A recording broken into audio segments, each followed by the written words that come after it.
The Artan Legacy, Soul Mates, Chapter 6, Scene 2.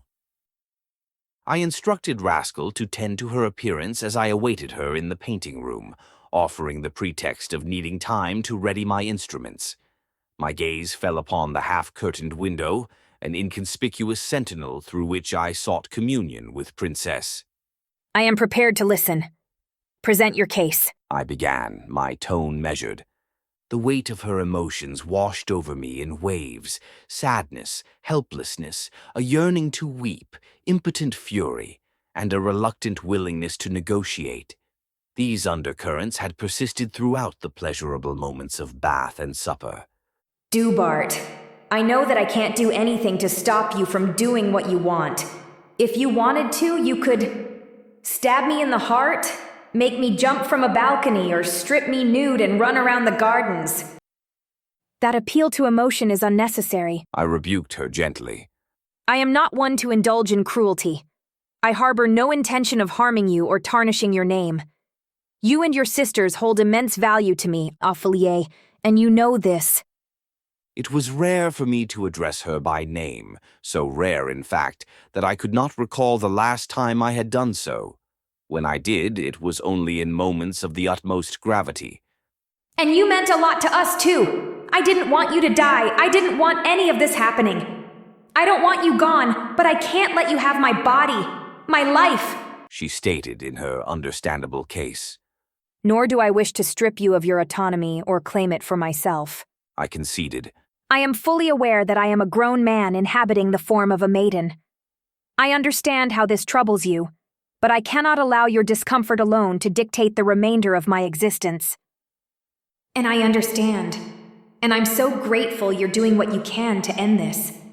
I appreciate that you may never regain a living body, and you're still helping me, but it doesn't make it any less hard when you...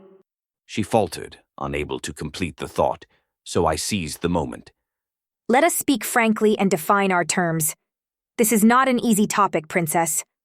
I softened the severity of my words by using her sobriquet once more. I cannot avoid seeing your body, nor the bodies of other women, while I inhabit yours. The sooner you reconcile with this reality, the better for us both. I get that. I wouldn't even mind that much if it wasn't for these perverted thoughts you keep having every time you do, she protested. I thought we were beyond insulting one another. I objected to her phrasing. I'm not insulting you, she persisted. What else can I call them? You make me feel what a man feels when seeing a woman. With my own sisters, I can't even face Rayatna anymore. When I look away when she's changing, I'm not even hiding her from you as much as hiding her from me. I want to hug her and touch her in a bad way. I don't want to feel that. I don't want those ideas anywhere in my mind. I don't want those ideas when looking at my reflection, Dubart. I may bear some responsibility for these urges, but I cannot entirely suppress my natural instincts. What I can assure you is that those feelings do not belong to you. I can distinguish my desires from yours, even now, as this apprehension gnaws at me. It is not mine, and I can disregard it. Are you telling me that you cannot do the same? I can tell what's mine and what's yours, sometimes, she admitted, her words laden with uncertainty. I guess I just don't know you well enough. It's hard, she complained as if it were my fault. It's scary. What if I were to jump Rayatna? Make her do things like that stupid snitch maid, Raya? I've thought about it before. You really are a pervert. While the inexcusable urges were mine, whatever action Princess undertook would be hers alone, and she meant to preemptively blame me for them. Despite having espoused to speak nothing but the truth, I allowed this small deceit.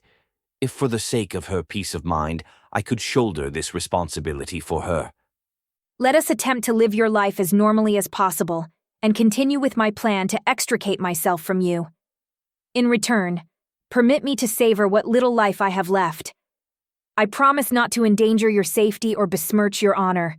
I negotiated. No, she denied. You want to change me and remove my clothes as you see fit? Fine. You want to To see my sisters with those dirty eyes of yours? I can't say I agree, but I can't stop you. Do you want to paint, read, or joke around with Riatna? Be my guest. But that thing you did in the dining room, that alone I can't condone. My etiquette was exemplary, I declared with certainty. I behaved like a respectable lady in all aspects. I don't care how well you pick up a fork or how many fingers you use to clean my mouth with a napkin. What I mean is what you ate. Dubart, I understand that we had not eaten for the whole day and you were hungry, but you completely pigged out. We became sated unexpectedly quickly, if I recall, and I ceased eating. You're not supposed to eat until you're full. You're supposed to stop when... She paused, rethought her argument, and huffed. Look, why don't you just leave me in charge of what I put in my body? Do you think you get to have a figure like mine just with wishful thinking? If you keep eating the greasy and sweet stuff, you're going to ruin my face. We can have dessert 4 times a month, tops, and no juice. Ever! Her resolve was so unwavering that I found myself conceding to her terms just in time for Rascal to enter the room. Talking to yourself? She questioned, closing the door behind her. So, how do I look? She spun gracefully to display her evening attire and coiffed hair, appearing so impeccably presentable that I suspected Fermina's influence. Stunning! Now stand behind the easel. I gently requested.